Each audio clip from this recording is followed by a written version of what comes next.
January 20th, and it's been an amazing period of time. We have a book that I'm not going to read to you, but these are the accomplishments of what we've produced. All page after page after page, individual things. I could stand here and read it for a week and we wouldn't be finished, but we've done more than any other administration has done by far in terms of military, in terms of ending wars, in terms of completing wars. Nobody's really seen very much like it. I think it's appropriate that because Minnesota is so much in the fray, and I say to my people all the time, and they're so busy doing other things, they don't say it like they should. They're apprehending murderers and drug dealers and a lot of bad people, and these are just some of the more recent ones that we have, and I can show you some of the people. Vicious, many of them murderers. These are all out of Minnesota, just Minnesota. I say, why don't you talk about that more? Because people don't know. Do you want to live with these people? International murder. These are people that are living, if they're apprehended and either put in jails in their country from where they came, and the countries respect us, and so they actually put them there. In the old days, they didn't respect our country. Biden wouldn't do this because he let them all in. You know, if you didn't have open border policies of Biden, none of this, all of the things that all of the time that we spend talking about Minnesota and everything else, most of them are coming from out of the country. And it's been caused by a previous administration. Look at this, one after one. Boy, these are rough characters. These are all criminal, illegal aliens that, in many cases, they're murderers, they're drug lords, drug dealers, they're the mentally insane. There's some of them who are brutal killers, they're mentally insane. They're killers, but they're insane. These are just in Minnesota. California, it's worse. In other states, it's worse. Now, Minnesota, the crime is incredible. The financial crimes are incredible. And the problem is because of the agitators and insurrectionists, whatever you want, troublemakers, but they're paid agitators and insurrectionists. Nobody talks about the fact that $19 billion at a minimum is missing in Minnesota, given to a large degree by Somalians. They've taken it. Somalians, can you imagine? And they don't do it. A lot of very low IQ people, they don't do it. Other people work it out, and they get them money, and they go out and buy Mercedes-Benzes, and they come from here, they have no money. They never had money. They never had a life. They never had a government. They never had a country, because there's basically no country. Somalia is not even a country. They don't have anything that resembles a country. And if it is a country, it's considered just about the worst in the world. They come here and they become rich and they don't have a job. I was told that Ilhan Omar is worth $30 million. She never had a job. She's a crooked congressman. So here is another one. And I have, oh, by the way, we just took out, these are all what ICE is doing.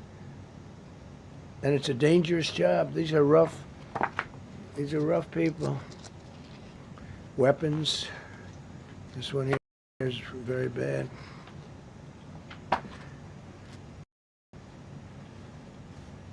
I'm going through this because I think we have plenty of time. I'm going to beautiful place in Switzerland where we'll be, I'm sure I'm very happily awaited for. In Switzerland, they don't know about this. They don't have this problem. They have other problems, but they don't have this problem. Look, killed somebody. Look, and these are rough people. These are not, this was all allowed into our country through open borders. These dumbest policies, you know, men and women's sports is dumb. But to me, having an open border for the world to come in, drug dealers and prisoners. Venezuela, as an example, opened their prisons into the United States. That's why one of the reasons I felt so strongly against Venezuela. Now I'm loving Venezuela. They've been working with us so well. It's been so nice.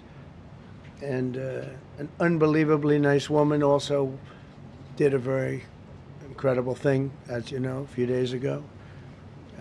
We're talking to her, and maybe we can get her involved in some way. I'd love to be able to do that. Maria, maybe we can do that. But we're dealing with the people and the president and all of the people in Venezuela, and we've been doing great. The oil companies are getting ready to make massive investments there. They have more oil than even Saudi Arabia. There you go.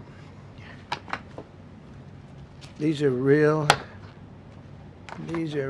water. This is all Minnesota, every one of them. This is one state out of many. And these people are, let's see, yeah, these are all, so far, people that came from outside of the country. They were allowed in by Sleepy Joe Biden, Crooked Joe Biden, whichever you like. You can call him whatever you like. They're both right. He's sleepy and he's crooked. He was the worst president we've ever had. And we've had some bad ones, too. I can tell you, all you have to do is look at trade. You're not getting bored with this, right? I hope you don't. But these are people that you have to see. Strong-arm rape, aggravated assault with a weapon, and many other crimes.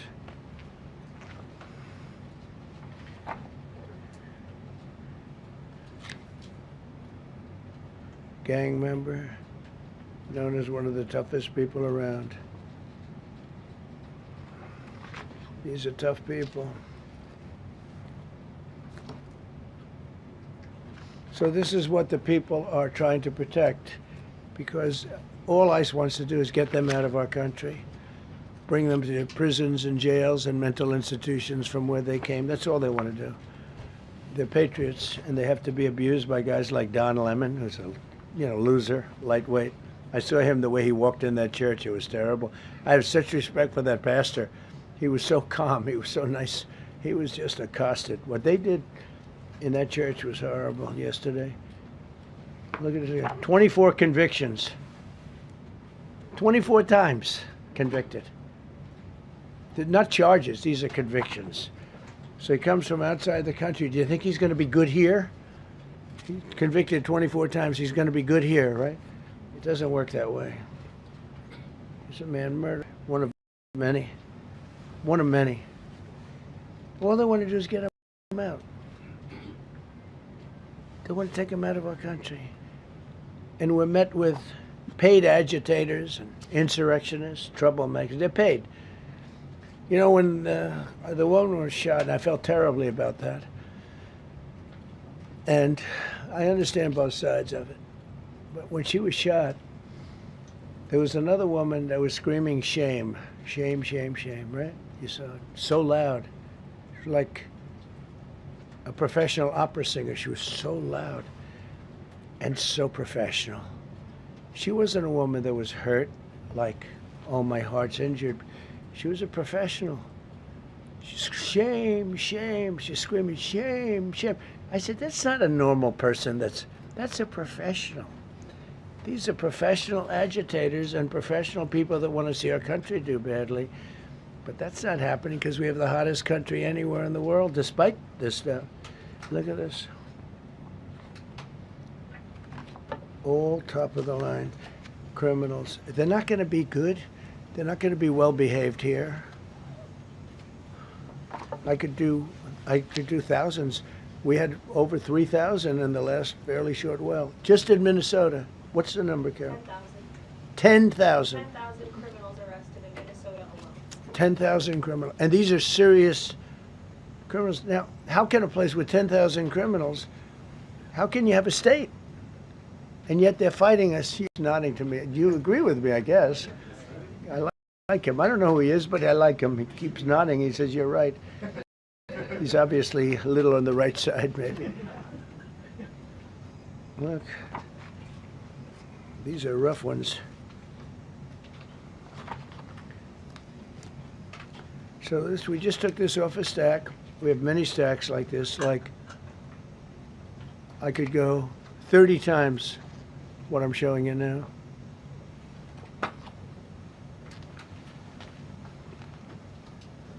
Relations with Hezbollah, that's nice. Why do we allow them in our country? I'm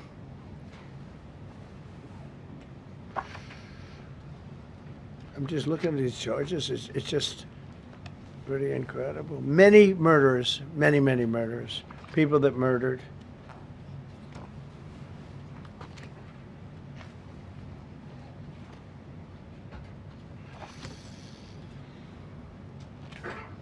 So what ICE does, and Border Patrol is incredible, too. I mean, Paul Perez and that group is incredible. Mostly Hispanic, by the way. They're like 60% Hispanic. You know, they talk about Hispanic. They're mostly Hispanic, right? And they're unbelievable people. And then they say, oh, we discriminate against. I love Hispanic. They are unbelievable. Entrepreneurial. They have everything. I did great. I did the highest. Nobody ever got numbers like I got from the standpoint of being a Republican. But even if you look at Texas, I won the entire border along Texas, between Texas and Mexico. It never happened before. Nobody's ever done that before. I did it. As a Republican, I did it. I love the Hispanic. And they accuse us of all sorts of things. 60% of the people we're talking about, they're the best people we have, and they're Hispanic. The Border Patrol is largely Hispanic. ICE is largely Hispanic. They're unbelievable people. I don't know how they can take the abuse. They're taking rough people like this, like all of them. We have 10,000 at least. I could have done 10,000 of them. You're lucky I only did like 100. And this isn't even the worst of the group. They have murderers. They have some people we can't use their picture for legal reasons, but they're up for murder in their own country. And we jeopardize their case. When we send them back and we coordinate with other countries. A tremendous amount of work. All allowed in here by an open border policy of the worst president in the history of our country. A man that didn't win the election, by the way. It was a rigged election. Everybody knows that now. And by the way, numbers are coming out that show it even more plainly. We caught him. We caught him. So I just want you to know that it's a terrible thing. Here's the book on accomplishments, and this is something. Ooh, I'm glad my finger wasn't in that sucker. That could have done some damage, but you know what? I wouldn't have shown the pain. I would have gone back. Boy, did you hear that? That was nasty. But I would not have shown the pain. I would have acted like nothing happened as my finger fell off. That was a nasty. I think somebody did that. I think it was him. That's right. It was my man. How were you? You didn't do it. I know you did. I know you didn't. So, but here's the book. These are all things we have. I'm going to read a few of the samples, but look at this. These are all, each line is something that we did. Nobody did that before. And it's big stuff, too. Look, we have the hottest country in the world. So, I will read you a few. We ended Biden's stagflation. We were in stagflation. That's a disaster. That's far worse than inflation. As you know, he had the biggest inflation in the history of our country. They say 48 years. Pick your choice. But they had the biggest inflation in the history of our country. We have it right down to a normal number now. We're going to get it even a little bit lower. Created super high. What we've done with growth is incredible. We created super high economic growth, and America is booming. It's booming. There are businesses right now that are being built. Many of the biggest factories in the world are being built right in our country. They're not going to other countries. They're leaving other countries. Fourth quarter GDP is on track to pass perhaps much more than 5% growth. The fact that we had a Democrat shutdown. They shut down our country. And we had 5%. Nobody in this room has ever heard about 5%. I think it could be 20% if we do it right. If we don't, every time we have good numbers, they raise interest rates. You shouldn't do it. In the old days, if you had good numbers, they'd lower interest rates, or they wouldn't do anything. Here, they try and kill it. They always try and kill success. Over the last 20, 25 years, that's the way. In the old days, if you had good numbers, the market would go through the roof. Today, if you have good numbers, the market goes down. But by the way, we've had the best stock market in history, the best 401ks in history, and we inherited a mess. The numbers that we inherited were way up, and now we brought them, almost all of them, way down. We brought them way down. I mean, I'm not getting, maybe I have the bad public relations people, but we're not getting it across. We inherited high numbers, and we brought them way down. And look at gasoline. They have places in the country now, $1.99 a gallon. $1.99, $2.30, $2.50. I guess the average now they're saying is $2.31. I mean, he was at $4.50 and $5 for periods of time. And he went back to the Trump formula, but he didn't do it properly, and he really went back to parts of it because you would have had $8 gasoline if they didn't. But he didn't do it properly. He had people that didn't know what they were doing. Core inflation for the last 3 months is 1.6%. 1.6. Their core inflation was so high that nobody could even calculate it. Under Biden, real incomes declined $3,000. Think of that, $3,000. That's a year. In 12 months, Trump real incomes went up by $2,000 and $3,000 and even in some cases $5,000.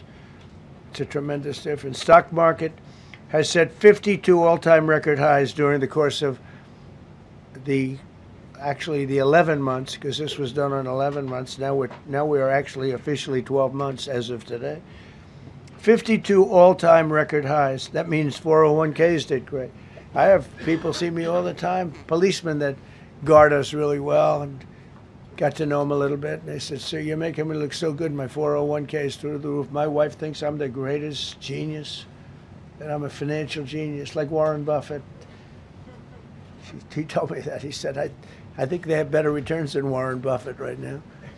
But he said, all my life my wife has been criticizing me for not being smart financially. Now all of a sudden she loves me more. But we added $9 trillion in value to retirement accounts, saving many people. I mean, they were going out of business. Think of it. We added $9 trillion of value to retirement accounts, savings accounts, and 401ks. That's during the course of 12 months. And I think it's probably 11 months because I don't think they have it for the 12. They have it for the 11. Added $9 trillion of value. Lifted more than 1.2 million Americans off food stamps in 1 year. They would have had another 1.2 million.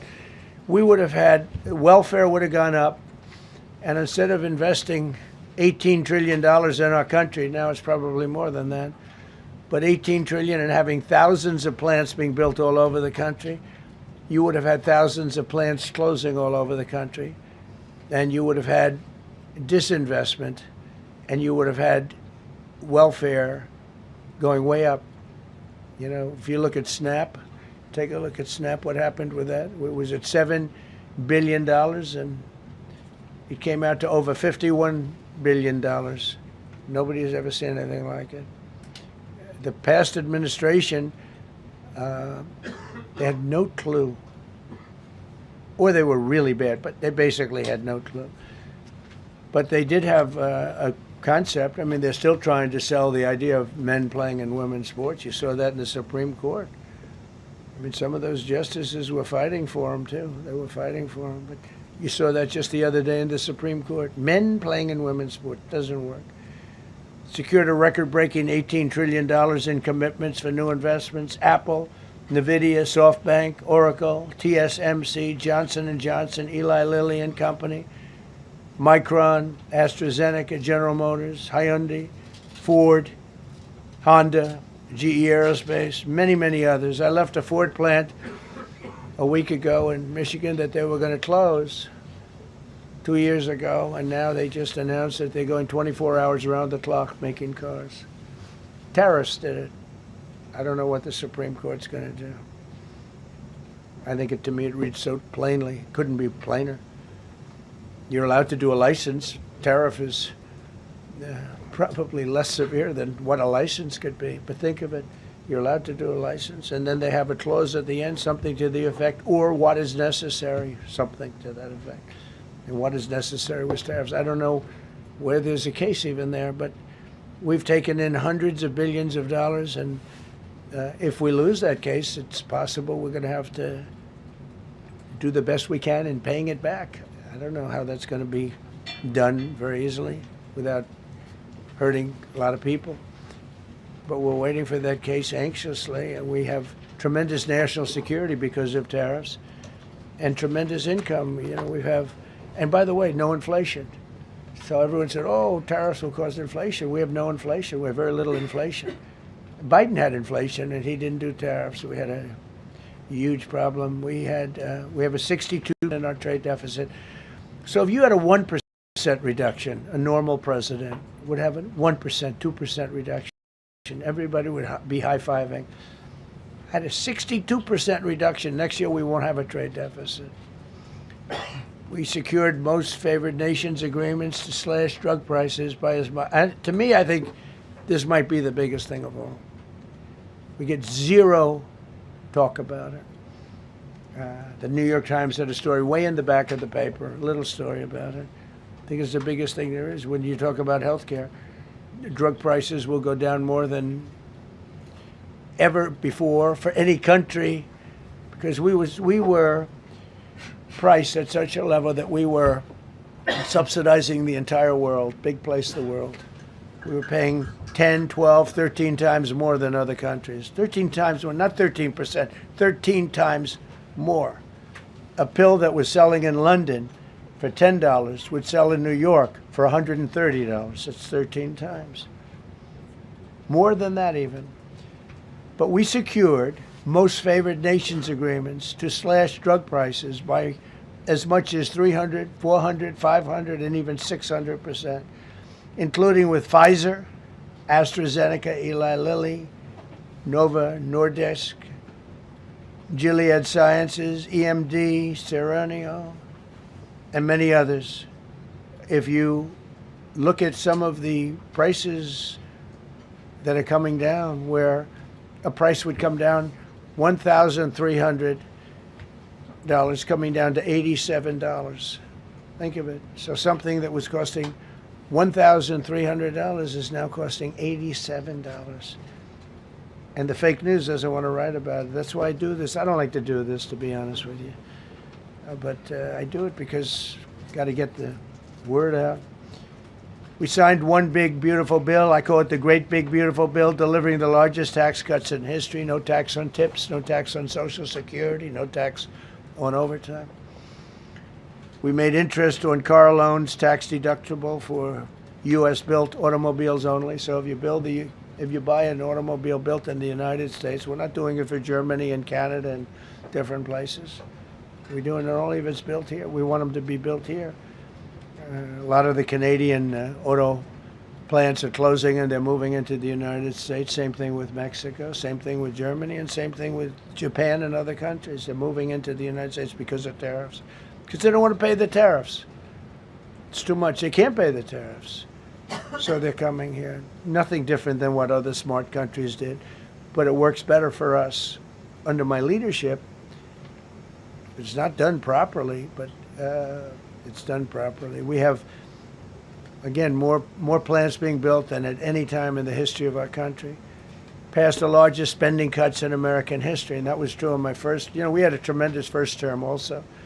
We rebuilt our military. We had one of the best. We had the best economy in the history of our country, but we're blowing it away now. When this stuff starts opening up, you're not going to see anything like it probably ever again. We slashed the federal budget deficit by 27% in a single year. Think of that, 27. You know, you could do it 2%, 1%, 0.5%, 27%.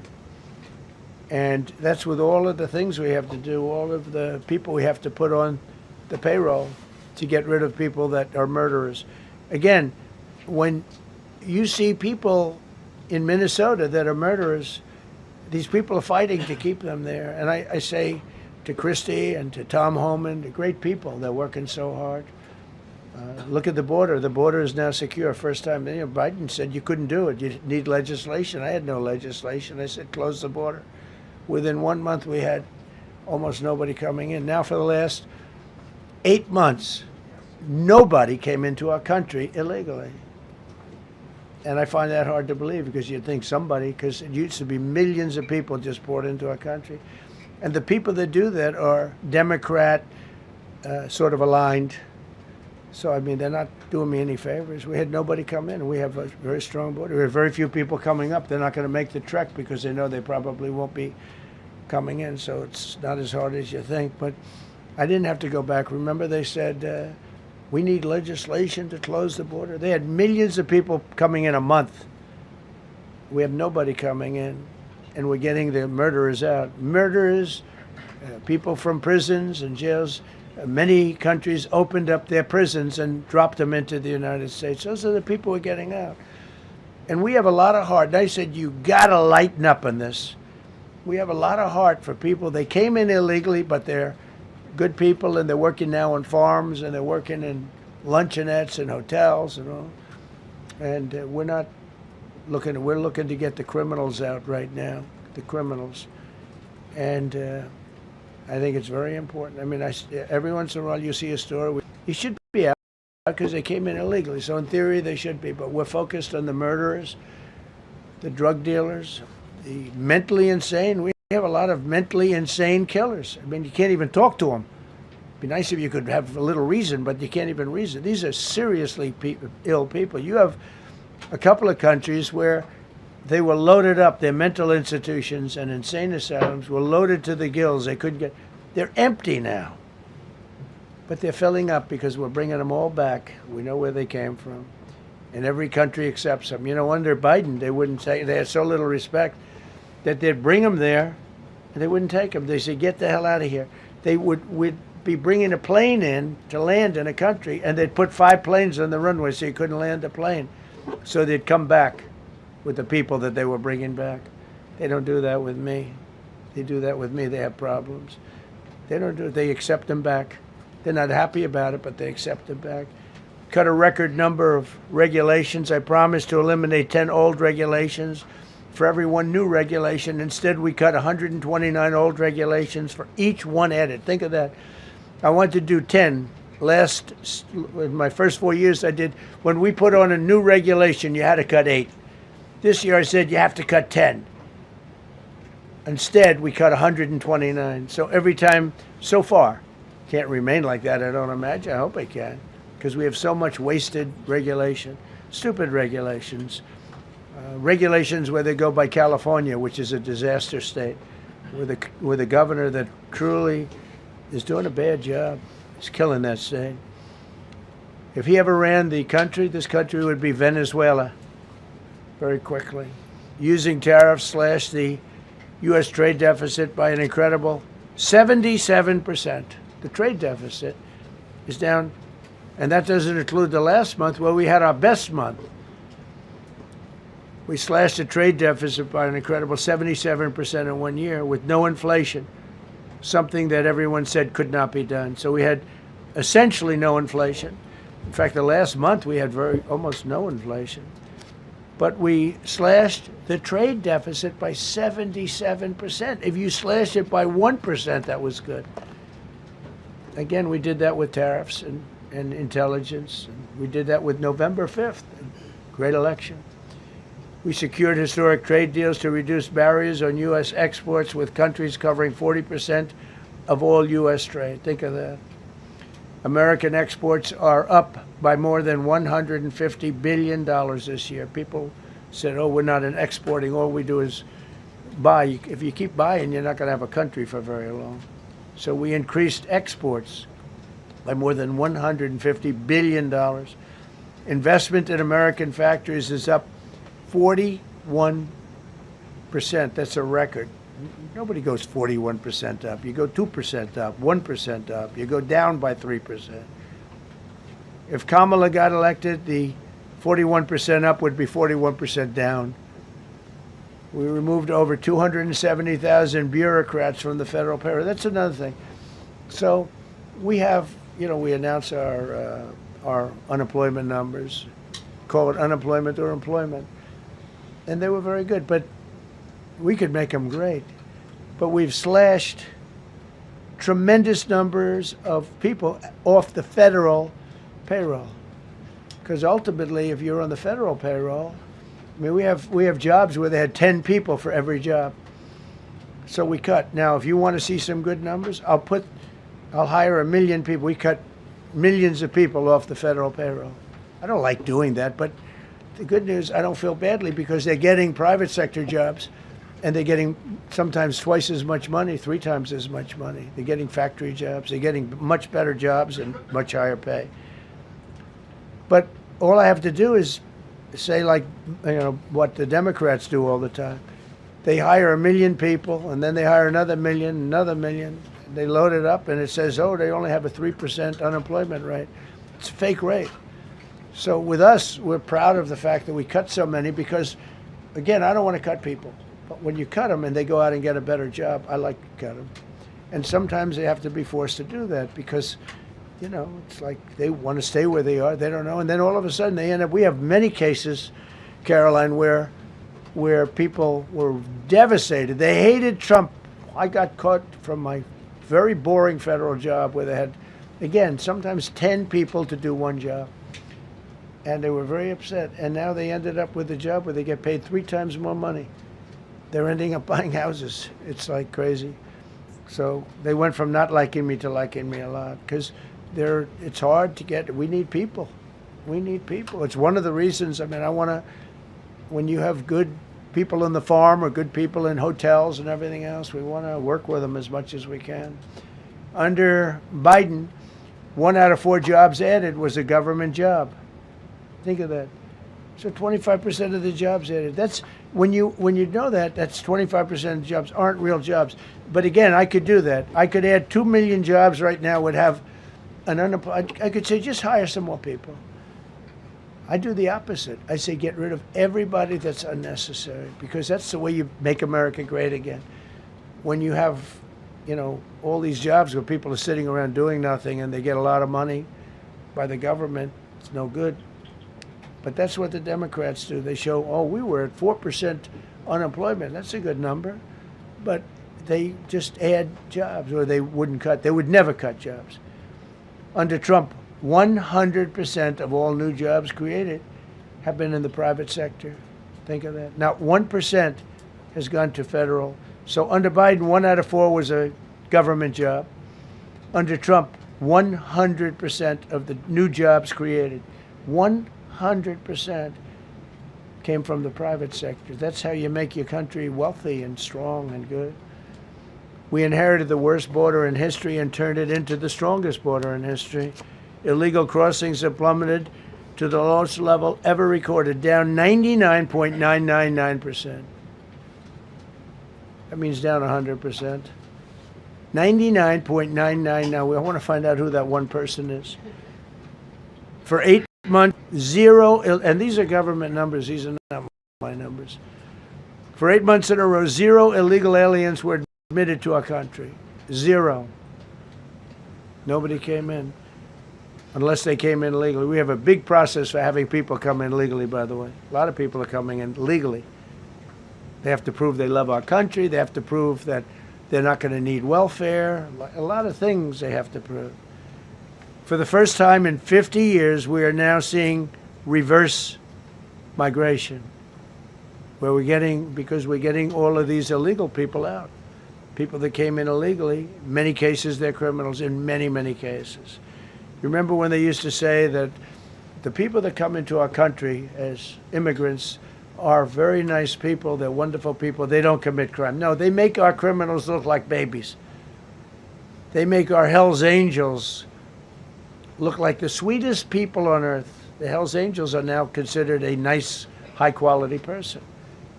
I like the Hell's Angels. They voted for me. They protected me, actually, believe it or not. But they make our criminals look like babies. These are some of the most vicious people anywhere in the world. They came from the Congo. The prisons, I know the Congo because I ended the war with the Congo and Rwanda.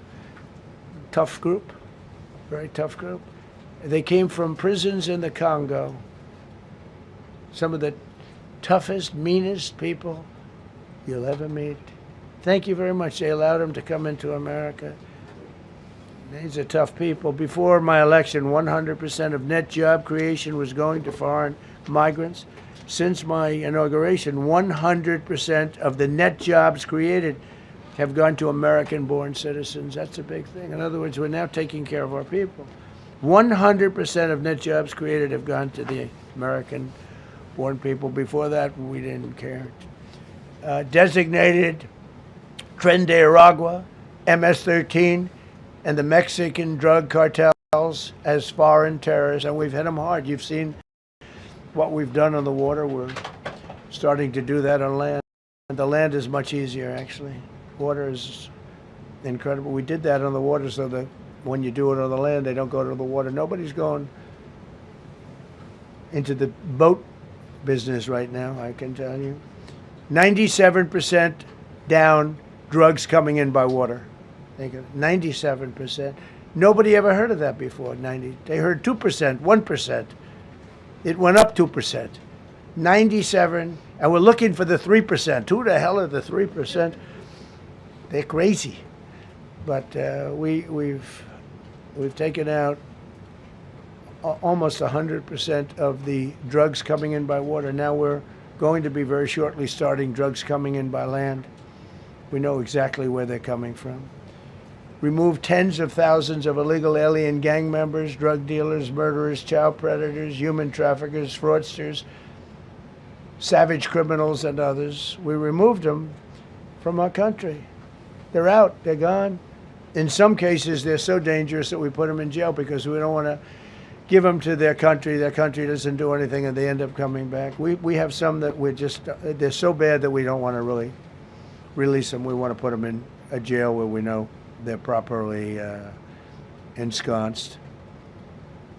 Think of that. Remove tens of thousands of illegal alien gang members, drug dealers, murderers, child predators, human traffickers, fraudsters, and savage criminals. Why? The reason is because these are insurrectionists that are doing this work. And, you know, they're going to make mistakes sometimes. ICE is going to be too rough with somebody, or, you know, they're dealing with rough people. They're going to make a mistake sometimes. It can happen. We feel terribly. I felt horribly when I was told that the young woman who was had the tragedy. It's a tragedy. It's a horrible thing. Everybody would say, ICE would say the same thing. But when I learned her parents and her father in particular I hope he still is, but I don't know, was a tremendous Trump fan. He was all for Trump, loved Trump. And, you know, it's terrible. I was told that by a lot of people. They said, oh, he loves you. He was I hope he still feels that way. I don't know. It's a hard situation. But her father was a tremendous, and parents were tremendous Trump fans. It's so sad. It just happens. It's terrible. Halted all refugee admissions to the United States, including from Somalia, which is a terrible, terrible place, another dangerous places. And we also stopped the pirates because they get the same treatment as the drug boats. So in Somalia, the Somalians, you know what they're good at? That's about the only thing they're good at is they're good at pirating ships at sea, big ships. So you have a huge oil tanker with millions of gallons, millions of barrels of oil. And if it gets hit by a big weapon, the whole thing blows up. And they don't want to fight because if they do, they're told by their insurance companies, do not hand over the ship. And they're not allowed to have any guns on the ship. They're literally, you have these massive ships being taken over by a Somalian small boat with a big weapon. Because if they hit the side of the ship can blow up to, I mean, you talk about a blow up. Bad, we've seen some bad things happen. And the insurance companies, some of these ships cost more than $1 billion to build. And the insurance companies say, look, we'd rather give them money than take a chance on $1 billion insurance policy. But they don't have to worry about it because we hit them the same way we hit the people with the drugs in their boat. They don't know what the hell happened. But all of a sudden, there are no pirates at sea. Do you notice? We haven't had a boat taken in a little while. Came out of Somalia, a really corrupt place. It's not a country. They don't have government. They don't have anything. I always hate to see this. Ilan Omar, she comes from Somalia, a backward country, probably the worst country. They say it's the worst country in the world, if it's a country. I don't even think it's a country. There's no organization, no anything. They don't have police. They don't have military. They don't have anything. They just have people running around killing each other and trying to pirate ships. But she'll come here, comes, and then she wants to tell us how to run our country. The Constitution says that I am entitled to this. I can't stand it. Terminated all taxpayer-funded benefits for illegal aliens and kicked 270 individuals off of Social Security. They were illegally getting Social Security. 275,000 people. I'm telling you, it's not that this is pleasurable, but if I were an elected president, this country was going to be destroyed quickly, very quickly. I think within a year, if you had Kamala or a Joe type. I mean, Joe was a disaster, but if you had Kamala, he was the replacement. I was up by like 25 points on Joe, and they said, hey, let's get somebody else. This never happened. Well, I had so many firsts. You're leading somebody by a lot, and they say, oh, let's take him out, let's put somebody. That's like I said to Dana White the other night. I said, you know, Dana, it's like you have a fighter, two fighters, one guy is winning by a lot. And they say, oh, let's take this guy out, let's put a new fighter in the ring with him. That's what happened to me. I was doing great with Biden. The whole campaign was against Biden. All the money was spent against Biden, and all of a sudden I got Kamala. Everyone said, who the hell is she? But that didn't work out too well for them, but never happened before. We are about lots of firsts. Designated English as the official language of the United States of America. We did that very powerfully. And while we're at it, we also took the Gulf of Mexico, and now it's the Gulf of America. Because we have 92% of the shoreline. It always bothered me. I'd say, you know, we have most of the shoreline. Mexico has a small percentage, talks about 8%. We have 92%. And I said, why is it the Gulf of Mexico? It should be the Gulf of America. I was going to call it the Gulf of Trump, but I thought that I would be killed if I did that. I wanted to do it. I wanted to. My people worked so hard. Sir, I don't think it'll look too good. I'm telling you, it's a good thing. And it'll be hotter than ever, I said. No, but I decided not to do that. I'm joking, you know, when I say that. I was not going to call it the Gulf of Trump. Because tomorrow it'll be, Trump wanted to call it the Gulf of Trump, but he was rebuffed by his people. My people don't rebuff me too much. The Gulf of Trump, that does have a good ring, though. Maybe we could do that. It's not too late. No, we have the Gulf of America now. It's great. Our country is proud for the attack on Venezuela, the attack on the Iran nuclear capability, wiped it out. I mean, first administration, Soleimani, the father of the roadside bomb, al-Baghdadi, the father of ISIS, who was rebuilding ISIS. We wiped them out.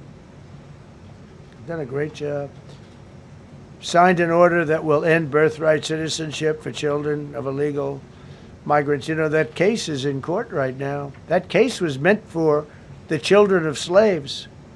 All you have to do is look at the years. Look at the years where the cases were filed and where the decisions were made. They were right at the end of the Civil War. They're trying to say that, you know, in China's making a big business out of that. They come to the country, they have a child, the American citizen, they get all the benefits. It had nothing to do with that. That was of slaves. And I hope the Supreme Court so rules. Designated fentanyl as a weapon of mass destruction. It is. We lost, I believe, 300,000 people this year. 300,000 people. That's like filling up one of those big football stadiums 5 times. It's not even believable. I mean, you could be in a war and you wouldn't lose that many people. So we designated fentanyl a weapon of mass destruction. Conducted numerous successful military strikes against narco-terrorists operating in our hemisphere, including the water strikes. Drugs brought in by ocean. So I told you that we're down by, I mean, close to 100%. It's hard to get somebody to pilot those boats. Very hard.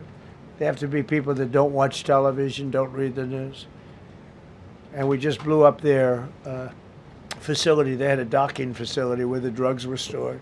And now we have a great relationship with Venezuela. We're getting along fantastically with the leadership in Venezuela, so we wouldn't have to do that. This was done before the attack. But we captured and brought to justice the outlaw dictator of Venezuela, Nicolas Maduro, who, through drugs, killed millions of people in our country. Tremendous drug dealer. Also sent millions of people into our country, including Tren de Aragua, the worst gang. They say it's the worst gang in the world. They took over part. They just take the apartment building. They just took it away. Just took it away like we're here. They cut the hand off one man because he called the police. Who called the police? I did. You took my apartment from me. Boom. No hand. This is what they sent us. Restoring law and order, new category. D.C. and Memphis, federal task forces deployed massive numbers of federal law enforcement officers and National Guard to restore safety. Crime down in D.C. is almost down to nothing. D.C. was a very, very dangerous place, and I think you probably know better than I do. I have a lot of people in the media thanked me for that, but some of them found it hard to thank me. But, you know, D.C. is now, look how beautiful. D.C. is now, you can walk right from here to a restaurant, right through the center of town. You can be with your child, with your loved one, with your lover. Your lover's not going to be killed anymore, so you can act like a real lover.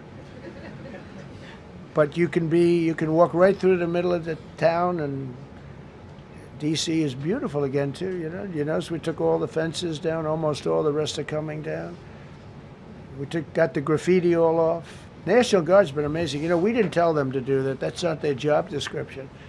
But they were picking up garbage and everything. They were great.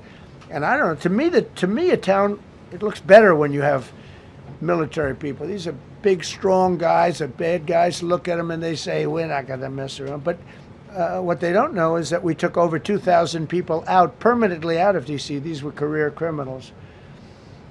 But I feel much better seeing those people there. I went in a couple of times and had dinner in D.C. I walked right down the middle of the street. I felt very safe. A year ago, I couldn't have done that. I would have been crazy to have done that. Secret Service wouldn't let me do it. They weren't thrilled anyway, I will tell you. It wasn't like they were thrilled, but we did it, and it was great. But D.C. is a great thing. We have virtually no crime in D.C. anymore. And before we did this move, and we could do the same thing with Chicago. You know, we brought Chicago down 25%, even though we just had a minimal crew there. We brought Wisconsin down. We brought Minnesota down, way down, even though everything's a fight, you know, because they want to keep those people that are lying on the floor. They want to keep those people in Minnesota, but they really don't. I don't think the real people of Minnesota, it's a very corrupt place, and the elections are totally corrupt. I feel I won it all 3 times. Nobody's won that state since Richard Nixon. It's a rigged state. And the Somalians vote as one group, even if they're not citizens, and they vote as one group, and, you know, you get 600,000 votes against you. They all ought to get the hell out of here. They're bad for our country. Nationwide achieved the largest reduction in violent crime on record. So this just came out. Nationwide, over the last 11 months, achieved the largest reduction in violent crime on record, including the largest one-year drop in murders ever recorded. Almost 2,000 lives were saved. That's despite the fact that we took in criminals under the leadership of the Democrats and Joe Biden. More motor vehicle theft is down by 100,000 vehicles nationwide. That's another. Nationwide, the motor vehicle theft was out of control, and now it's very much in control. It was down by more than 100,000 vehicles to a record low. Began the process of eliminating cashless bail policies across the nation. You got to get rid of your sanctuary cities, and I hope our people know that we're not going to pay sanctuary cities. We're not going to pay them anymore. They are sanctuary for criminals. They hold criminals. We're not going to pay. They can sue us, and maybe they'll win. But we're not giving money to sanctuary cities anymore as of the beginning of the month. We began the process of eliminating the cashless bail. Well, cashless bail is where it all started. It's a disaster. And then other places. I don't know if it started in New York. I remember it starting in New York. So if somebody comes in, murders somebody, and they let him out, no bail, no nothing. Basically, cashless bail means you just get the hell out. And they go outside. We have one case where a guy murders somebody, gets released, and goes out and murders somebody. 2 people in one day. No, we got to get rid of cashless bail. They got to pay, got to have bail. There's a reason for bail, long tested. Signed an executive order to bring back mental institutions and insane asylums. We're going to have to bring them back. Hate to build those suckers, but you got to get the people off the streets. You know, we used to have, when I was growing up, we had in my area in Queens, I grew up in Queens, we had a place called Creedmoor. Creedmoor, did anybody know that? Creedmoor. It was a big, I said, Mom, why are those bars on the building? I used to play Little League baseball there, a place called Cunningham Park. He was quite the baseball player, you wouldn't believe. But I said to my mother, Mom, she would be there, always there for me. She said, son, you could be a professional baseball player. I said, thanks, Mom. I said, why are those bars on the windows? Big building, big, powerful building. It loomed over the park, actually. She said, well, people that are very sick are in that building. I said, boy, I used to always look at that building and I'd see this big building, big tall building. It loomed over the park. It was sort of, now the friendly side. But I'll never forget, I don't know if it's still there, because they got rid of most of them, you know, the Democrats in New York, they took them down, and the people live on the streets now. That's why you have a lot of the people in California and other places, they live in the streets. They took the mental institutions down. They're expensive. But I'd say, why does that building have those bars? Boy, it wasn't normal. You know, you're used to looking at like a window. But this one, you look at it, all this steel, vicious steel, tiny windows, bars all over the place. Nobody was getting out. It's called a mental institution. That was an insane asylum. Designated Antifa as a domestic terrorist organization, and many others. It is. America is respected again on the world stage. That's another topic. Obliterated Iran's nuclear enrichment capability, and Operation Midnight Hammer was one of the most successful anyone's ever seen. CNN fake news. I don't know where they are. CNN. Anybody from CNN here? Fake news. Nobody wants to raise their hand anymore. They used to, oh, yeah. Now if you're with CNN, you don't raise your hand. But they said, well, maybe it wasn't that successful, which I really was angry because these pilots took their life in their hands. 2 o'clock in the morning with no moon, dead dark, guns shooting at them. They went in with news, and every single bomb went down in an air shaft and obliterated it. And CNN came out and said, well, maybe it wasn't, by a scam writer who wrote, you know, fake stories, a lot of fake stories on other topics, right? Because when we did it, we said, that's a terrible thing. You know, the pilots came back and they said, we hit everything. They did a great job. Then on top of that, we launched from a submarine about 30 Tomahawks on top of everything else. The place was obliterated. CNN said, well, maybe it wasn't that bad. Turned out it was worse than it was. You know who could tell you that? The Iranians would tell you that. Because if they do anything, they're going to have to start a brand new place. But they did an amazing job. That was like what we did with Venezuela. I mean, nobody's ever seen a military operation like that. Ended 8 unendable wars in 10 months. These were unendable wars. Cambodia and Thailand fighting for years. Kosovo and Serbia. The Congo and Rwanda. Pakistan and India, they were really going at it. 8 planes shot down. They were going to happen.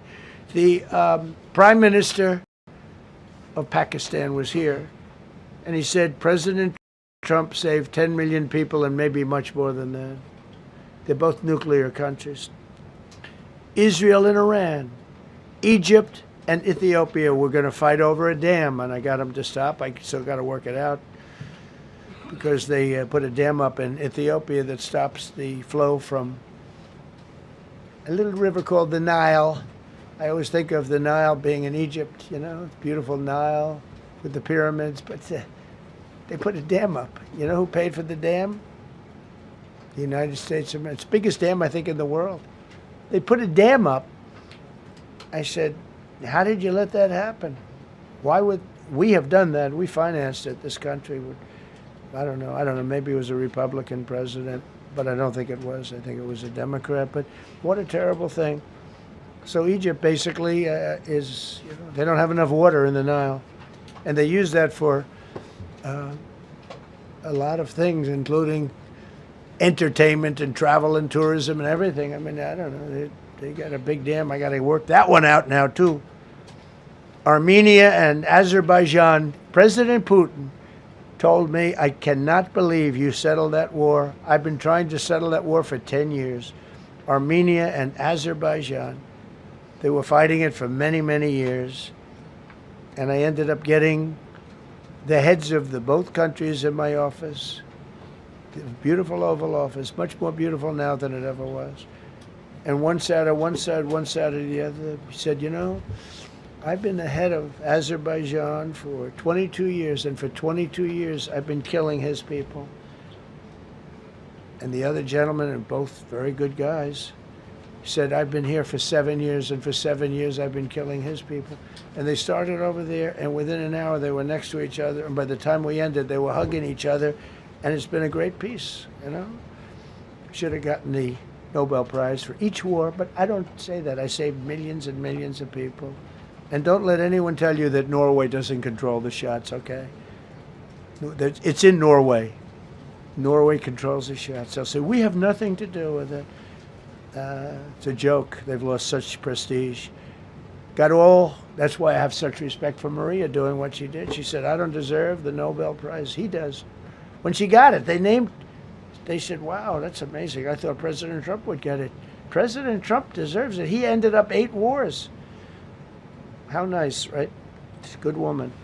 Got all 20 living hostages returned to their families, and the remains, they all came out. We got the 20 living hostages. We got the 28 hostages. They have 1 left that we think we know where it is. Amazing. Looked like we weren't going to get anywhere near that. Now they've gotten almost. And more importantly, we got many more, hundreds. We got them all. If we didn't do it, you wouldn't have had, most of those people would have been dead properly. But, you know, the 20 is great. They were the last ones. I always said the last 20 are going to be hard, but we got them. We got the last 20, and we got close to 28 of the bodies of the dead. And to those parents, that was just as important as getting their son back alive. They were almost even more intent on they knew their son was dead. They wanted to get the body. I got him back. We just created the Board of Peace, which I think is going to be amazing. I wish the United Nations could do more. I wish we didn't need a Board of Peace, but the United Nations, and you know, with all the wars I settled, the United Nations never helped me on one war. I mean, I guess I'm not blaming them. I didn't call them to help, but I got, you know, the presidents and prime ministers together. We knocked heads. We got along, and they liked me. I liked them. Every single one of them nominated me for a Nobel Prize. Every one of the wars, among many other people, nominated me for a Nobel Prize. But Putin told me, I cannot believe you got this war settled. I've worked on it for 10 years because it's his territory. Rescued 83 American hostages and citizens detained from abroad without paying a lot of money. Paid no money. Apprehended terrorists responsible for the Abbey Gate bombing that claimed the lives of 13 U.S. service members in Afghanistan, the lowest point in the history of our country. That was a Biden disaster. I was getting out, but I was getting out with dignity and strength. We were the boss. Oh, we were the boss. They wouldn't do a thing against us. And this very stupid person got in, and what a shame. We should have left from Bagram, which is the big military base, which has hundreds of acres around it. Should have left from Bagram. Terminated visas of Hamas sympathizers and deported pro-jihad foreign nationals. Got NATO members to agree to raise defense spending to 5% of GDP from 2%, and they pay the 5%, and they didn't pay the 2%. And by the way, I did more for NATO than any other person alive or dead. Nobody's done for NATO. And I think for the most part, they'll tell you that. I think you could ask the Secretary General about that, but he said it a lot. I've done more for NATO than anybody, and I see all this stuff, but NATO has to treat us fairly, too. The big fear I have with NATO is we spend tremendous amounts of money with NATO, and I know we'll come to their rescue, but I just really do question whether or not they'll come to ours. You know, I'm just asking. Just saying, right? You remember during the debate? Just saying. Signed $1 trillion investment in U.S. military. And next year, we hopefully will go to a $1.5 trillion. We're building battleships that are 100 times more powerful than the battleships of World War II, which are the big, beautiful, those big, beautiful things with the guns. I said, what about bringing them out of dry dock? They said, sir, what we're building will blow them away. Think of it. These ships are 100 times more powerful than the battleships that you see on Victory at Sea. Do you ever see Victory at Sea? What a great thing that is to watch. Renamed the Department of Defense into the Department of War, which everyone signed landmark critical minerals deals with Australia, Malaysia, Thailand, Ukraine, Japan, and many others. We're going to have so much rare earth. It's actually not that rare. Getting it processed is rare, but there's a lot of rare earth. There's a lot of earth around, I can tell you. Withdrew from the corrupt World Health Organization, where we were paying hundreds of millions of dollars a year. So we were paying $500 million a year, and China was paying $37 million a year. I said, why aren't we paying the same as China? They said, well, nobody asked. I said, China's got 1.4 billion people. We have 350 million, probably, with all the illegals, you know. China probably knows more accurately.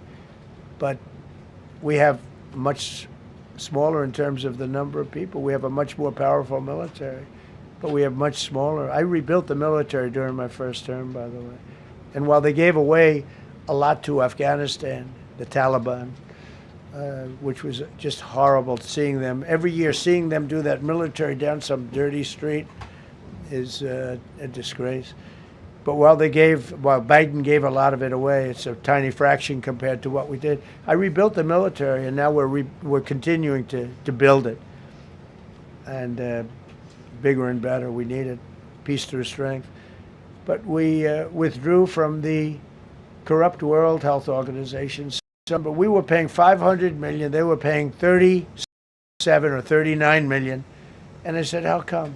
So I withdrew, and they called, we'll give you the same deal that they had. I said, well, it should be less than that, because if they're at 37 and you have 3 times, 4 times the number of people, even maybe 5 times, I don't know. So it should be less, but I didn't want to chisel around. And I thought about it. So I could have taken 500 million to 37, and everybody knew it. I chose not to do it because it was actually very popular when I got out, because they were terrible. And so I chose not to take that deal. First thing Biden did is go back into it. You know what he paid? More than 500 million. So I actually called them. I said, you know, you can buy it for less. You can make a deal at 37. There's no reason to pay 100. They didn't care. They paid more than 500. Did you know that? They paid more than 500 million. I made a deal at 37. I could have had 37. They were public about it. We'll give you the same deal that China has for 37. And they paid $500 million. That's the way you ruin a country. And it's the same attitude that, you know, you have on everything else with these people. They were terrible. The anti-American UN Human Rights Council we ended, the UN Relief and Works Agency we ended, and the fake Paris Climate Accord, which was a ripoff of America, where we had to pay $1 trillion and they were paying nothing. China didn't kick in until 2035. We kicked in immediately. We were supposed to pay $1 trillion. Russia went to a standard of 1991, which was a dirtier standard. But we had to pay top dollar. So I terminated that. Another Rick. We ended the woke lunacy and restored common sense about discriminatory diversity, equity, and inclusion, DEI policies throughout the federal government and the private sector. They're gone, everybody. They're gone. Terrible.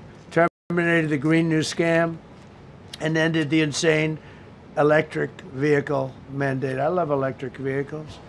That caused me a little problem with a man named Elon. But he understands, and he's a good guy. We get along, but I said, Elon, we can't have all electric cars. We just can't do it. I like the electric cars. I like his car. But in particular, I like his car. But we can't do that because some people don't want an electric car by 2030. And to build the power stations all over the country would have cost $4 trillion. $4 trillion. That's more than any country has. If you got China, the United States, and everyone, you couldn't do it. And it would have taken years. And yet they were supposed to be switching over. Electric vehicle mandate. Some people don't like electric cars. Some people want hybrids. Some people want regular gasoline-powered cars. We have more gasoline than anybody. And now with Venezuela, we have 62% of the market when you include Venezuela. So I ended the Green New Scam and I ended the insane electric vehicle mandate. Now you can buy a gasoline-powered car, a hybrid, and you can buy a electric vehicle. I mean, if you think, if you want electric, you can buy it. Make a good deal on them right now because they made a lot of them. Permanently stopped Joe Biden's ridiculous CAFE standards. That's having to do with the environment. So ridiculous. Cancel the EPA's totally absurd tailpipe emission standard, which made you spend hundreds of thousands. It made for hundreds of thousands of cars. The numbers, the cost numbers were incredible that the consumer has to pay. A tariff on all foreign automobiles and 100% tariff on Chinese cars which don't come into the country because of tariffs. Only because of tariffs. We didn't have tariffs, you wouldn't have any car. We have now more car factories being built in the United States than ever before because of tariffs. If they take those tariffs away, China will eat our lunch. They'll take all of our car business. Now, there's another way of doing it, but it's more cumbersome, et cetera, et cetera. I don't want to scare you, but it's much more cumbersome, not as good for national security as this. We have a perfect system right now. We're making a fortune. We've never been stronger, and I hope the Supreme Court does the right thing for our country, because if they don't, it's such a problem. It's just so, it would be so sad. We're doing so well because of tariffs. And the people that are heading up the lawsuit, like there's a guy named Leonard Leo, who's a bad guy, and people that are very China-oriented and foreign car-oriented and foreign business-oriented, but in particular China, they're suing to get rid of tariffs because they don't want tariffs, like Coke. Coke has businesses outside of the United States. If you have them outside, you don't want tariffs. But because of tariffs, they treat us well. Without tariffs, they would treat us very badly. As you saw for many years, they respect us more now than they ever have respected us, by a lot. And revoked the California emissions waiver to stop San Francisco communists from regulating the automobile industry and destroying automobiles and the industry in the nation. I was with Bill Ford of Ford Motors. I was with all the people at General Motors the other day, and they are making more money and building more cars than they are doing so good. All because of tariffs and what I've done. And they're building their plants all in the United States.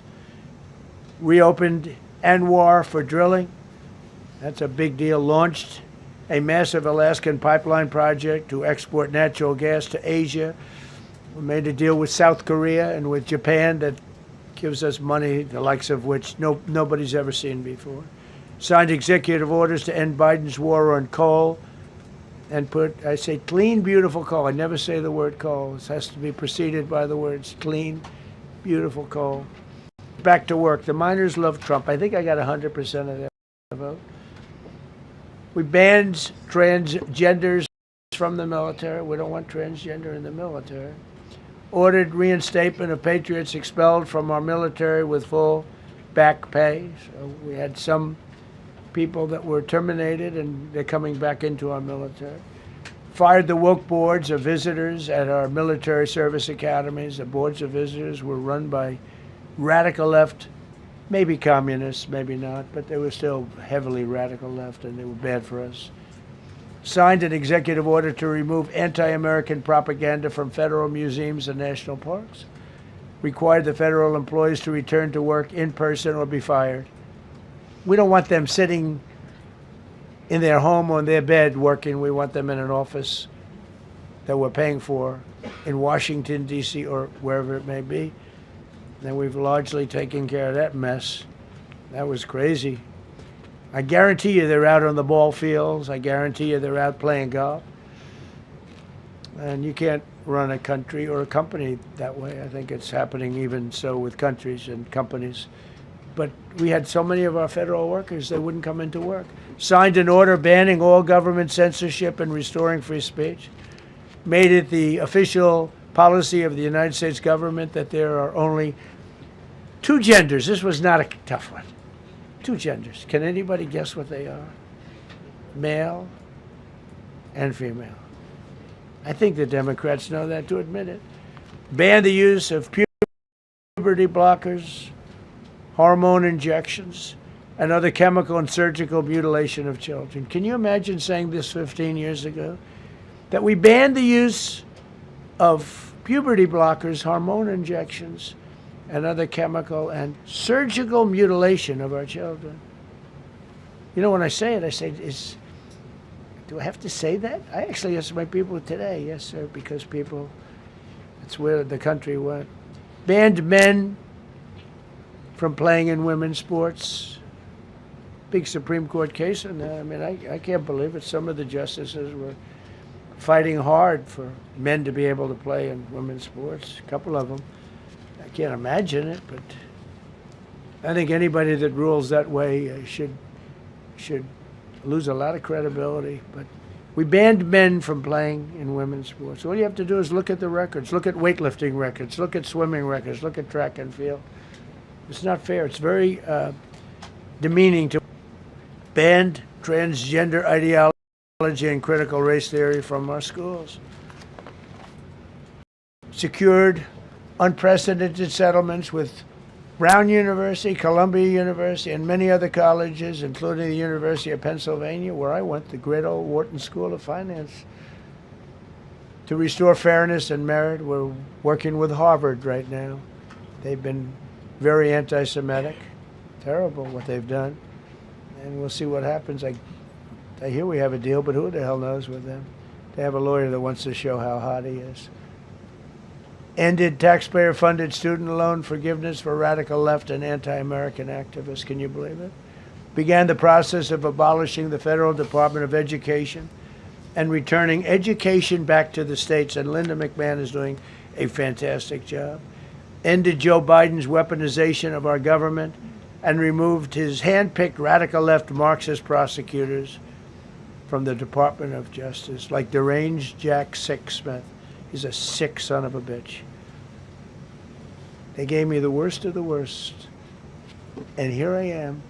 How did that happen? How did that happen? He's a sick guy. And Letitia and Alvin Bragg is sick.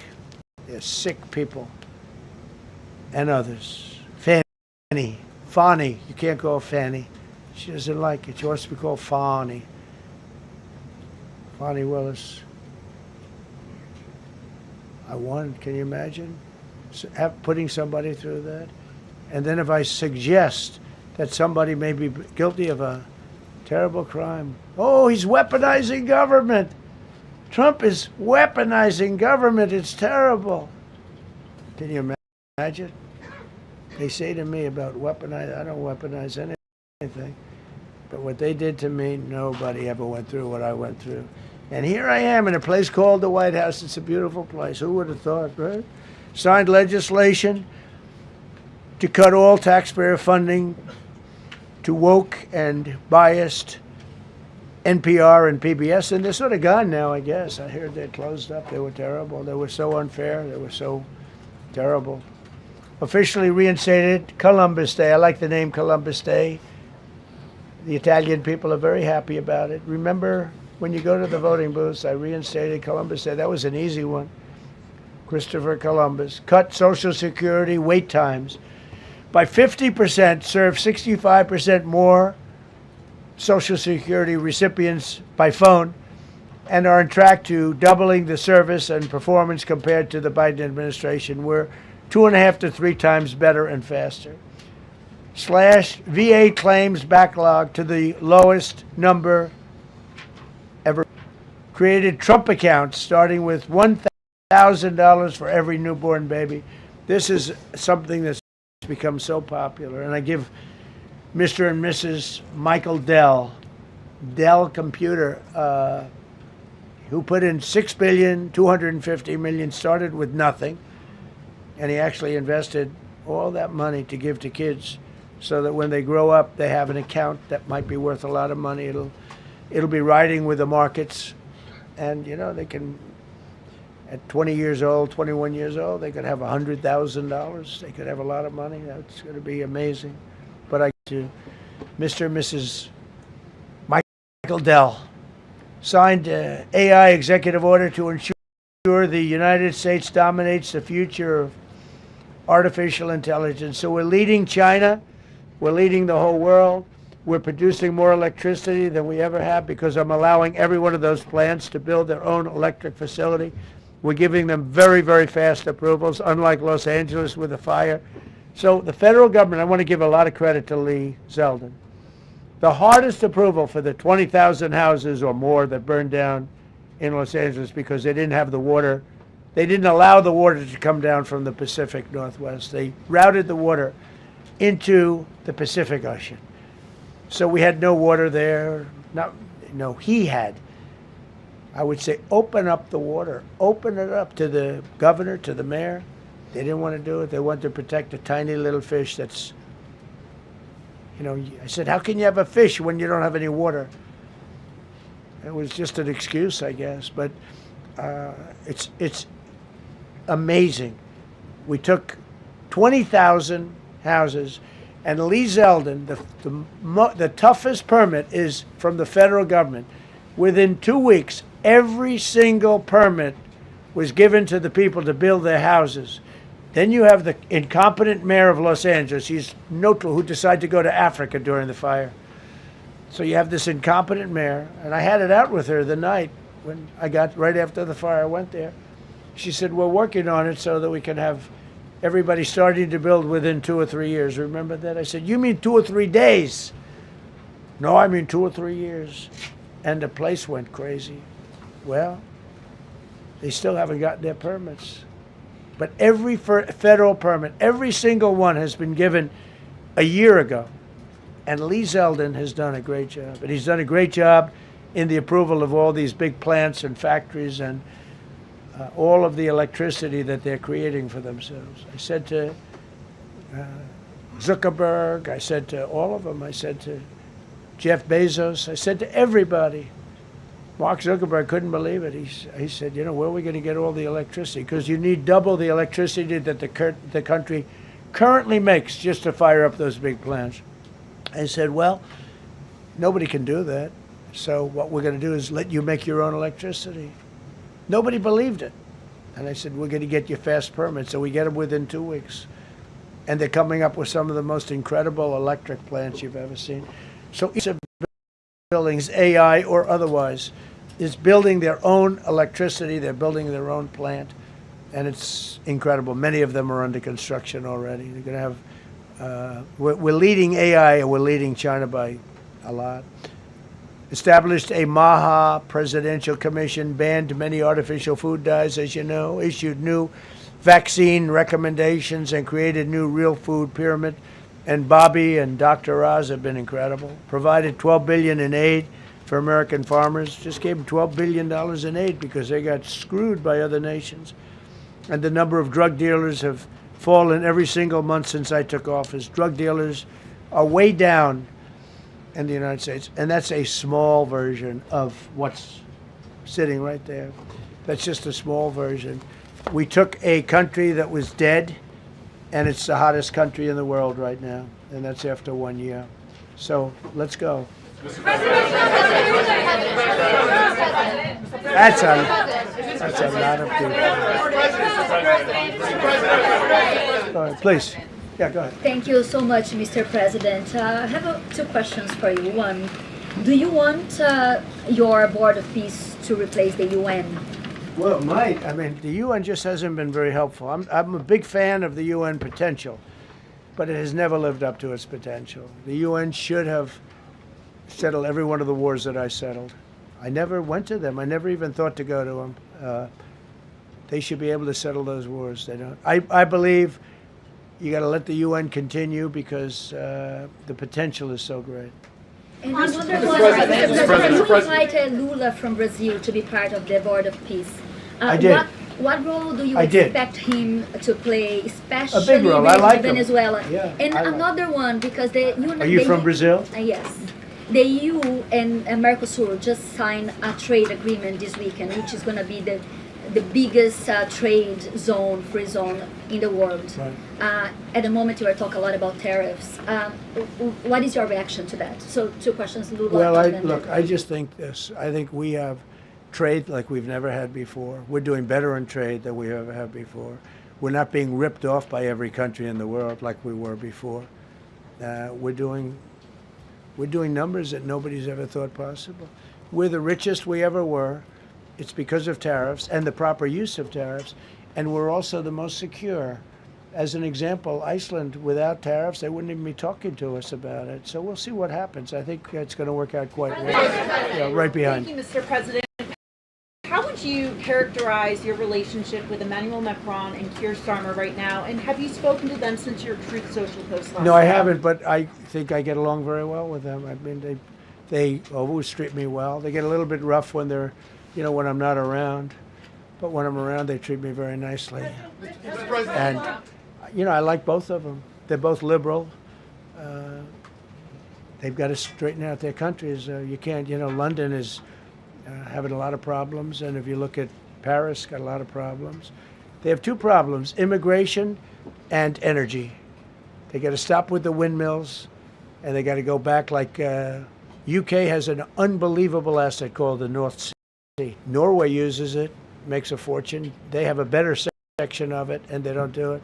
They could straighten out their countries, and it would be good. But I get along very well with them. You told Norway's prime minister. Are you from Norway? No. You look like you would be from Norway. But she looks like she's from Norway. Go ahead. You told Norway's prime minister that you not winning the Nobel Peace Prize made you feel less obligated to think purely of peace. Well, I lost a lot of respect for Norway.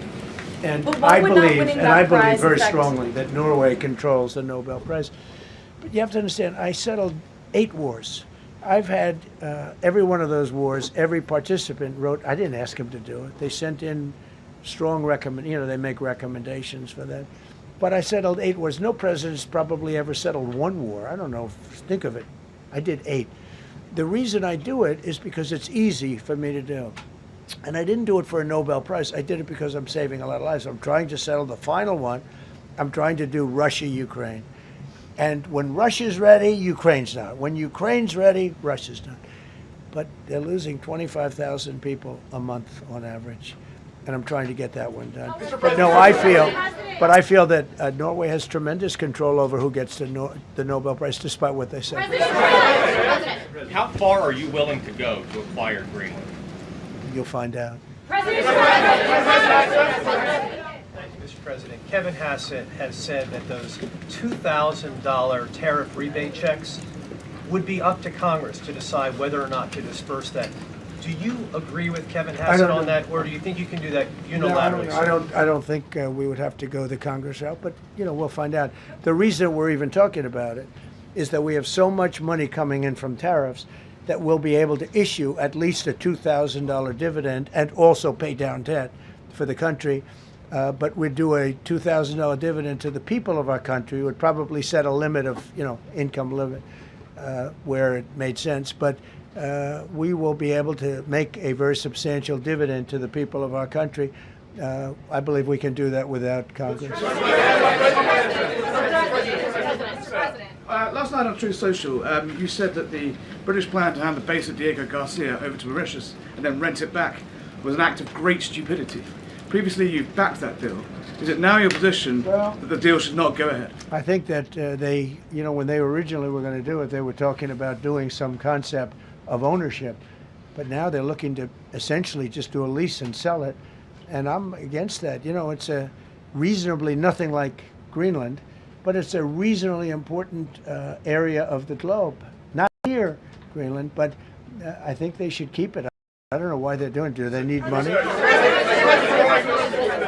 Mr. President, with your support to the Syrian government, most probably you avoided another civil war in Syria, especially after the fall of the regime. I did a good job. And, the Syrian government, the last 2 weeks, had to use some force to implement its force on specific areas. And with prisoners, the terrorist prisoners, which are some of the worst in the world, at bay, so they were able to keep that.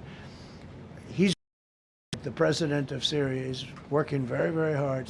Strong guy, tough guy, pretty rough resume, but you're not going to put a choir boy in there and get the job done.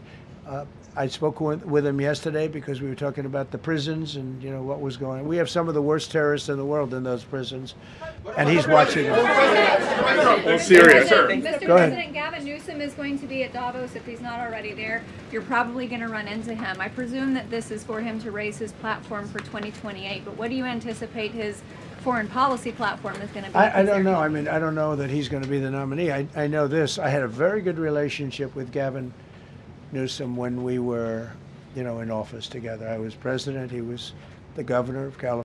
He would talk about it often, and somewhere we just went astray. I just hate the way California is being run. We actually have people leaving. It's never happened before, but I hate the way it's being run. He and I had a very good relationship, really close to the word exceptional, but now we seem not to. Thank you, President Trump. President Trump, you spoke earlier. Mr. President, you've been hearing from allies. Thank you.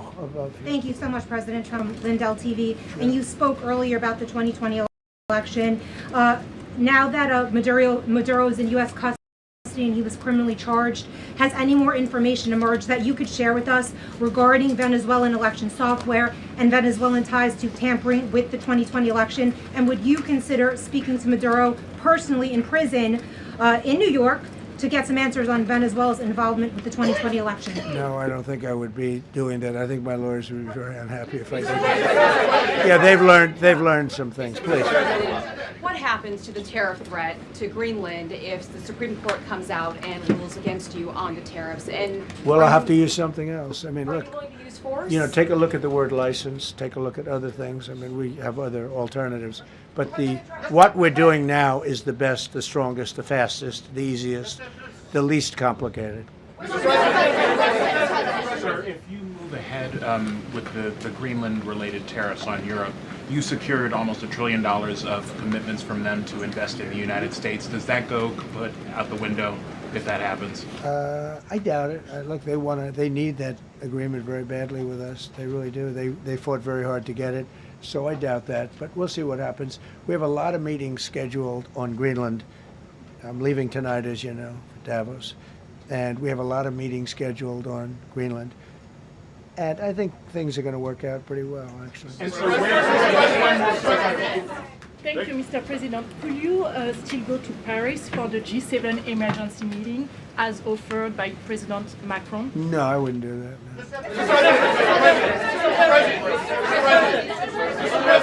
No. Because, you know, Emmanuel's not going to be there very long. And, you know, there's no longevity there. He's a friend of mine. He's a nice guy. I like Macron. But he's not going to be there very much longer, as you know. And I think, you know, I have meetings with the people that are directly involved, not some of the people you're talking about. Thank you so much. Thank you so much, Mr. President. Happy You know, I've New Year. never seen this room like this. Is this a celebration of the first year? Yes. Have you ever seen it? I've never seen this many. I hope we have a very good. I hope we have a very good structural floor. You know, this used to be a swimming pool. You're sitting over a swimming pool. I could see that happening. But we need a good structure here, don't we? Huh? Yeah. Mr. President. Thank you so much, Mr. President. Happy 1 year anniversary. Thank you. And my question is on Syria. The Kurds, as the most loyal U.S. partners, facing attacks by some Syrian elements within the Syrian government. Will you do to ensure the Kurdish rights protected and their effective forces against terrorism in Rojava, Syria continue, as the EU, as a president, does not abandon his allies? Well, I like the Kurds, but just so you understand, the Kurds were paid tremendous amounts of money, were given oil and other things, so they were doing it for themselves, more so than they were doing it for us. But we got along with the Kurds, and we are trying to protect the Kurds. That's correct. Ahead of your speech in Davos, can you give us a preview of what we can expect as far as, you know, laying out the plans for Americans to be able to buy homes? I think more than anything else, what I'm going to be speaking about is the tremendous success that we've had in 1 year. I didn't think we could do it this fast. It's just now 12 months, and, you know, I say it often, we have the most successful country in the world. We have the hottest country anywhere in the world by far, and this country would have been absolutely stone cold dead.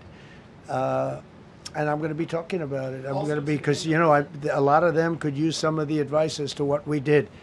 They need energy. You take a look at their energy policy, they're going to destroy themselves with what they're doing with the windmills and all the nonsense.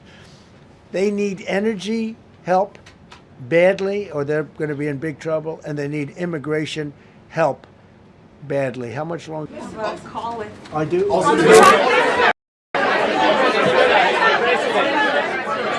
I have a very important call with President Erdogan, who I like a lot. All right, one or two more questions. Go ahead. Thank you, Mr. President.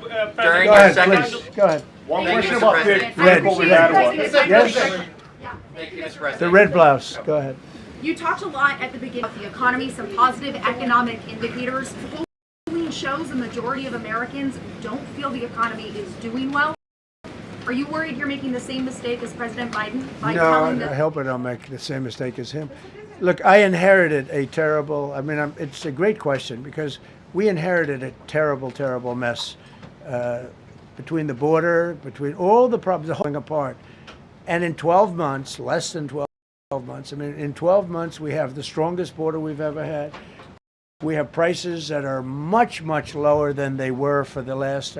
We inherited very high prices. We inherited, remember this, inflation was at a historic high. We had never had inflation like that. They say 48 years, but whether it's 48 years or ever, we had the highest inflation, in my opinion, that we've ever had. Prices, because of that, were very high. We brought down eggs. Remember the first news conference, they were screaming at me about eggs. I was in the position for 2 days, and we brought eggs down to lower than what they were before. And by the way, they continue that way. We brought the prices down from what Biden had, way down. We're going to bring them down further. But the job we did is a miracle. One of the reasons I'm doing this today is to explain. We inherited a mess, and we've made it a beautiful, beautiful. Think of gasoline at $1.99 in many states. $1.99 a gallon. It was $4.50, $5, in some cases $6 or $7. We're at $1.99. And energy is so big that with energy, everything else comes down. But the prices are coming way down, and we're going to bring them down further. But we started up here with these guys. We inherited a country that was broken. We inherited a country, and I have a very warm spot. We've done very well with, and by the way, that even in itself is going to help us bring down the oil prices. I mean, the Venezuelan oil, we've taken 50 million gallons of oil. We've taken 50 million barrels of oil out of Venezuela in the first 4 days. We've got millions of barrels of oil left. We're selling it on the open market. We're bringing down oil prices incredibly.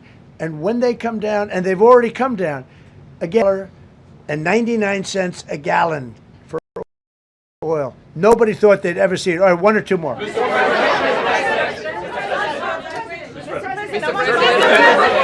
Go. Yes. President, I want to ask you about Iran. Is the military option still on the table? And can you assure us that the killing in Iran has stopped?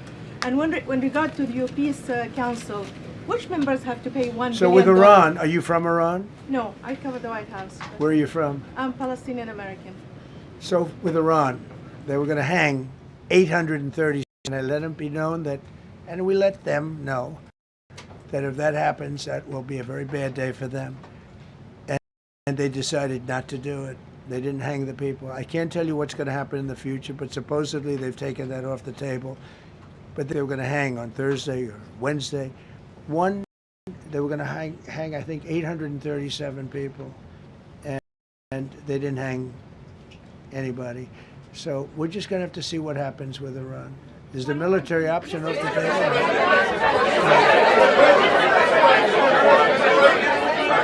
Go ahead. Thank you, Mr. President. Trump. Thank you, President Trump. Go ahead, please. Thank you, Mr. President. Go ahead, I'll take your question. Okay, thank you. Thank you, Thank you, Go Mr. ahead, President. right here. Thank you, Mr. President.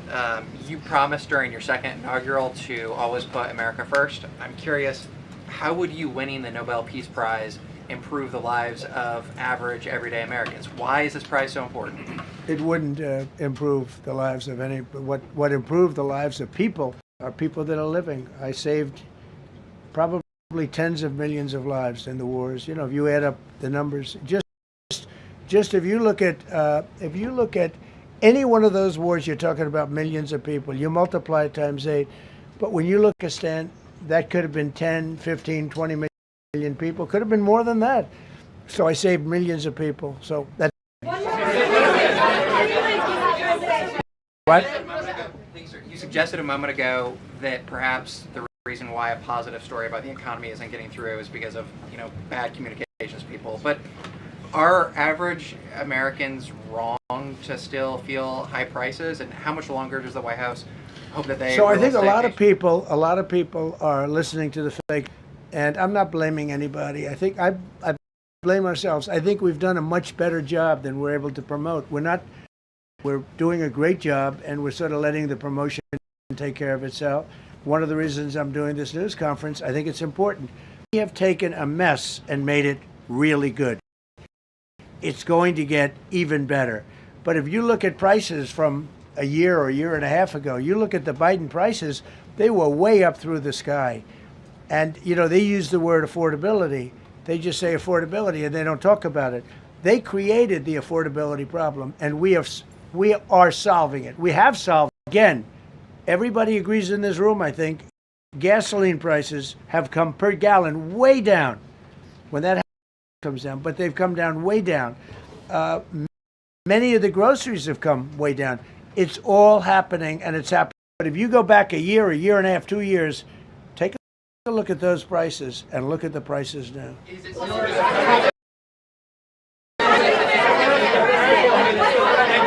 Mr. President, on Venezuela, you made a condition. Where are you from? I'm from Spain. Nice place. Thank you. You made a condition that the political prisoners should be freed. It's being as fast as they promised in the beginning. Would that be an issue for the current government? They've agreed that they're going to let, I guess, most of them out. Or depends on what they did, but they have released a lot of political prisoners in Venezuela. Mr. President, earlier on last year, you had indicated that you wanted to take back the Panama Canal. I know we've heard a lot about Greenland. Is that still on the table? I don't want to tell you that. Sort of. I must say, sort of. That's sort of it. Okay, one more. Yes, Lou. Yes, go ahead. Ma'am, go ahead. With the blue, holding. If a consequence of your determination to take control of Greenland is the ultimate breakup of the NATO, price you're willing to pay? You mean the breakup of it's very interesting. NATO alliance. So I think that's going to be very good for everybody. Nobody's done more for NATO than I have, as I said before, in every way. Getting them to go up to 5% of GDP was something that nobody pay. At 2% they weren't paying. At 5% they are paying. And they're buying a lot of things from us, and they're giving them, I guess, to Ukraine. That's up to them, but they're giving them to whoever they're giving them to, but they're buying a lot. I think that we will, and NATO is going to be very happy, and we're going to be very happy. But we need it for security purposes. We need it, and even world security, it's very important. How about it? Thank you very much. First of all, last year you told me that you won the election is because God put you in this place so that you could save the world. Looking back 1 year, do you feel God is proud of the effort that you've put? I do, actually. I think God is very proud of the job I've done, and that includes for religion, protecting a lot of people that are being killed, Christians, and Jewish people, and lots of people are being protected by me that wouldn't be protected by another type of president. No, I think a lot of people are very proud of the job we've done. This has been one of the greatest years. Even some people that wouldn't necessarily love me instinctively, they're saying this was an incredible year. We've had an incredible year economically. Look at our border. Our border was a disaster. People poured. It was an invasion into our country of a lot of very bad people. Good people too, but a lot of very bad people from prisons and drug dealers and gangs and horrible people, murderers, thousands and thousands of murderers. And we now have the strongest border of any country. There's probably not a country, I guess North Korea has a pretty strong border, by the way, but there's not a country in the world that has a border like we do. And we took it from the worst border. We had the worst border in the world. Now we have one of the strongest borders in the world. One more question. Mr. President, you said you're confident something's going to get worked out in Greenland, but Greenlanders have made it clear they don't want to be part of the U.S. Well, what gives the U.S. the right to take away that self-determination? They'll be thrilled. Mr. President, are you committed to keeping the U.S. in NATO? I've had such a good relationship. I've made it so much better, so much stronger. It's so good now. NATO is so much stronger now. I don't agree with a lot of the things they've done, but that was done before I got there. I think NATO's been good. Sometimes it's overrated, sometimes it's not. But we have a strong NATO. When I came here, we had a weak NATO. We had a NATO they weren't paying. You had a nothing NATO. NATO is, whether you like it or not, it's only as good as we are. If NATO doesn't have us, NATO is not very strong. Thank you.